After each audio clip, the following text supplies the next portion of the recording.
Hello there, everyone. Happy Friday. I'm Rundy Murphy, epidemiologist and director of disease surveillance at the Mobile County Health Department. Going to put my I got vaccinated pin on. I'm just want to make sure I wear it proud. I'm super proud of all of you that have gone out and gotten your COVID vaccine, and you're now a fully vaccinated person. That protects you, your family, your community. So again, thanks to everyone who's gotten vaccinated so far. We'll talk a little bit more about our vaccine activities after we go through some numbers. So worldwide, over 139 million cases of COVID-19 disease, with nearly 3 million deaths worldwide. In Alabama, there are a little over 521,000 cases of COVID-19 disease, and with about 10,700 deaths. Now, in Mobile County today, we're reporting on a cumulative number of COVID-19 cases. It stands right now at 39,156. 56 cases were added yesterday. We had no additional deaths reported yesterday. Our died with COVID number stands at 801. The cumulative number of patients hospitalized with COVID has increased 4 since yesterday to 4,863. Now, the thing that's been worrying me a little bit is I've been watching the last week or two as the hospitalization numbers have creeped up. And, they were down in the 14s and 15s. And then for the past, 14 days, they've steadily creeped up. And yesterday, there were 21 people in hospitals with COVID-19 diagnoses. We've also seen lately a couple of very young people who have died with COVID illness. A 28-year-old most recently within the last 2 weeks. So again, nationwide, we're seeing that, hospitalizations and deaths are moving into the younger age categories, and all these folks are eligible for COVID vaccine. So please go and get vaccinated if you are 16 and older. There is plenty of vaccine out there. I know some of you are probably concerned about the joint statement made this week between the Centers for Disease Control and the FDA regarding recommending a pause on the use of the Janssen or J&J vaccine, the single-dose vaccine, because of 6 women between the ages of 18 and 48 who developed cerebral venous sinus thrombosis, CVST, in combination with low levels of blood platelets or thrombocytopenia. This occurred 6 to 13 days after vaccination. One person died. The last I heard, one was still in critical condition in the hospital. And this pause has been extended now for at least another week while the Advisory Committee on Immunization Practices waits to see if the several million people that have been vaccinated in the last 6 to 13 days with the J&J vaccine, to see if any additional cases of CVST and thrombocytopenia are reported or occur in vaccinees, and they will look at that additional data and decide what, if anything, they're going to do. These are extremely rare adverse events. 6 adverse events of this type in about 7 million J&J vaccines given. So stay tuned for information on that. The important thing is that we still have 2 very, very safe and highly effective vaccines. The Moderna and Pfizer vaccines work, it's a different technology. They work on messenger RNA, whereas the J&J, Janssen, and the AstraZeneca vaccine that's been reported to have some similar problems work on an adenoviral vector platform. So different types of vaccines. So again, we're just waiting to see what FDA and CDC decide about the pause in that J&J vaccine. It's disappointing because it's a single-dose vaccine. But again, these are extremely rare side effects, adverse events. The risk of blood clot for women of 18 to 48 who are on oral contraceptives, for example, is much, much, much more common than we're seeing associated with this vaccine. So stay tuned for more information on that. A couple of questions that have come in, just one or two. So someone commenting on our one of our Facebook viewers saying that they have a child that has underlying medical condition and is under the age of 16, and they're a little frustrated that they're not able to get vaccination for this child. And I've heard that several times, that people really frustrated who have children under the age of 16 with underlying medical conditions really wanted to get their child that protection. And unfortunately, right now, FDA has only authorized the use of Pfizer for age 16 and over, and Moderna and J&J for 18 and over. We do not have a vaccine approved for any reason for children under the age of 16. However, Pfizer has submitted data to the FDA for a clinical trial based on, I think, around 3,000 children between the ages of 12 and 15. And in a few weeks, we expect FDA will review that data and provide their findings to the ACIP, and the ACIP will review the data and decide whether or not to make a recommendation to CDC to lower the age for Pfizer vaccine, for the current Pfizer vaccine. This is actually really good news that the current version of the Pfizer vaccine has shown safety and efficacy in early clinical trials for 12 to 15-year-olds, and that data is sitting at FDA waiting to be reviewed so that ACIP can make a determination and CDC can issue a ruling as to whether or not that they will open that up. So please stay tuned, and in the meantime, keep your children who have underlying medical conditions as safe as possible by, restricting their movement, having them wear a mask, avoiding gatherings, that sort of thing. All right, so lots of questions about the clinics that we have coming up. So let me just say first that, regarding the children and vaccine. So the Pfizer vaccine is authorized for children 16 and over. So if you're 16, 17, 18, you can get a Pfizer vaccination without the consent of a guardian or parent. In fact, Alabama state law stipulates that any minor who is 14 years of age or older, who has graduated from high school, or who is married, or who has been married or divorced, or is pregnant, may give consent to any legally authorized medical, dental, health, or medical health service for himself or herself, and the consent of no other person shall be necessary. So I want to make sure that that's clear statewide, and this existed before COVID.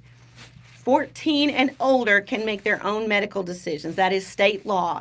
So there is no reason to restrict a 16, 17, or 18-year-old from getting Pfizer vaccination under their own authority, their own signature, their own approval. So just want to make sure that's clear. If anybody has questions about that, it is, write to us, and we can send out the Alabama Code Title 22 section that deals with that state law of 14 and over.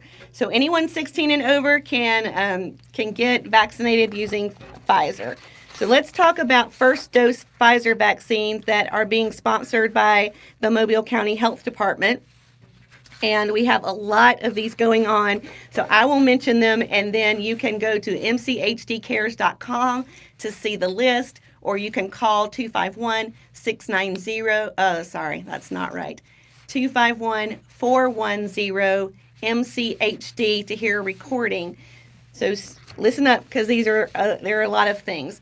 So we have first dose Pfizer vaccine event going on today at BC Rain High School on Dolphin Island Parkway, and at Mary G. Montgomery High School on Snow Road today between 4 and 6.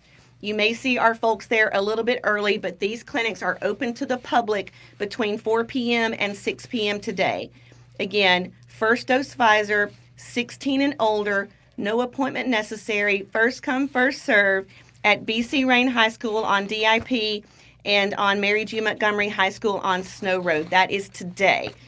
So if you are, if you're 16 and over and you're checking out of school about now, head on over and get you a COVID vaccination to protect you and your family members and our community. We also have a first dose Pfizer event in collaboration with Maddie T. Blunt High School. This is on April 23rd, again from 4 to 6. So usually what we do is we get there a little early to see if we can, provide vaccination to students and teachers, and then we open it up to the public after school is out so that we don't, have traffic sort of getting very complicated with that. So again, first dose Pfizer, Maddie T. Blunt High School on Lott Road in 8 Mile, April 23rd, 4 to 6. Then on April 26th, we have a first dose Moderna vaccine event at Little Rock AME Zion Church on 10,010 Fernland Road in Grand Bay. That's April 26th from 9 a.m. to 1 p.m. First dose Moderna, that is 18 and over, at Little Rock AME Zion Church in Grand Bay. Again, first come, first serve, no appointments necessary, 18 and over for Moderna. Then let's talk a little bit about our second dose clinics that are coming up. We've gotten several calls from people who on March 29th weren't able to get their second dose because the train sat on the tracks at the cruise terminal for a couple of hours. So if you have anybody who needs a second dose, who missed their second dose on April 7th, can get it on the 19th. So I'm going to give you the list of our second doses. So again, you need a second dose 4 weeks after your first. If we gave you your first dose vaccine and you are due for your second, these are our second dose clinics at the cruise terminal. April 19th from 10 to 6, April 20th from 9 to 11. Oh, sorry, there are 2 different dates on here. Oh, I see. Yeah, thank you, Mark. I should have read through this more carefully before I got on camera. Let me back up. Second dose clinics, 4:19 at the cruise terminal, 4:20 at the cruise terminal, and all from 9 to 2. And on 4:20, we will also be at the Coastal Response Center in Coden from 9 to 11, giving second doses down there. So we also have on 4/21, then Pfizer second dose at the cruise terminal from 12 to 6. On 4/22, Pfizer second dose at the cruise terminal from noon to 6. And then 4/23, Pfizer second dose at the cruise terminal from 8 to 12. A lot of second doses. This is going back to a week, 3 or 4 weeks ago where we had cruise terminal every day and also went down to Coden to give some vaccine. So we're super excited about getting second doses in everyone. So please remember, these Moderna and Pfizer vaccines are very safe and very effective, and we have not seen the kinds of side effects with these vaccines that have resulted in the pause of the J&J vaccine. So please come and get your second dose and come to our first clinics and start your series so we can try to get everyone fully vaccinated and hopefully on our way to having herd immunity, which is what we all are looking forward to so that we can enjoy a better summer. All right, just 2 more things maybe to mention. One is, the Mobile County Health Department and Family Health, our primary health care division, for many, many months now. I don't know when we started this, back in the summer. We've been providing, COVID testing at all of our locations. You can call and make an appointment, 251-690-8889, no appointment to you. This week, we opened walk-in rapid testing at our Family Health Downtown Clinic. This is at 251 North Bayou Street.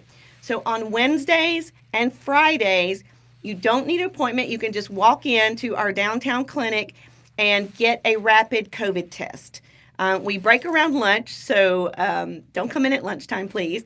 But 8 to noon and then 1-ish to 4, come in and ask for a rapid COVID test, and we will get you in There's a little bit of paperwork that has to be filled out, but again, there's no cost to you.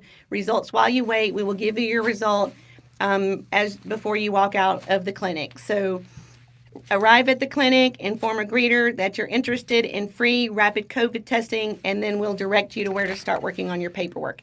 And again, that's Wednesday and Fridays, 8 to noon, 1 to 4-ish. All right, non-COVID information. We have, as you all know, the Mobile County Health Department partners with people all over the county to provide low-cost drive-through rabies vaccination for companion animals, dogs, cats, and ferrets.